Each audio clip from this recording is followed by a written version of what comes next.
সালাতে দোয়া কবুল হয়। সালাতে দোয়া কবুলের তিন জায়গা। একটা হচ্ছে তাকবীরে তাহরিমার পরে আমরা সানা পড়ি না, আমরা তো একটা পড়ি। আল্লাহর হাবিব সুন্নাহ এবং নফল নামাজে আরো পড়তেন সানা, ওই দোয়া কবুল হয়। দুই নম্বর জায়গা সালাতে সেজদায় পড়ে দোয়া করলে কবুল হয়। আকরাবু মা ইয়াকুনুল আবদু মির রাব্বিহি ওয়া হুয়া সাজিদ ফাকসিরু ফীহি দুআ। বান্দা যখন সেজদায় লুটিয়ে পড়ে, বান্দা আল্লাহর সবচেয়ে কাছে চলে যায়। তা কিন্তু বিশ্বনবী বলে, সেজদাটা তোমার রবের কুদরতি পায়ের উপরে পড়েছে। সেজদায় পড়ে দোয়া করেন।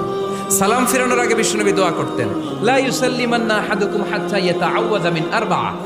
আল্লাহর হাবিব বললেন, চার জিনিস থেকে পানাহ না আছে আমার কোন উম্মত যেন সালাম না ফিরায়। তারা যেন পড়ে, আল্লাহুম্মা ইন্নী আউযু বিকা মিন আযাবিল কবর, আউযু বিকা মিন আযাবি জাহান্নাম, আউযু বিকা মিন ফিতনাতিল মাহইয়া ওয়াল মামাত, আউযু বিকা মিন ফিতনাতিল মাসিহিদ দাজ্জাল।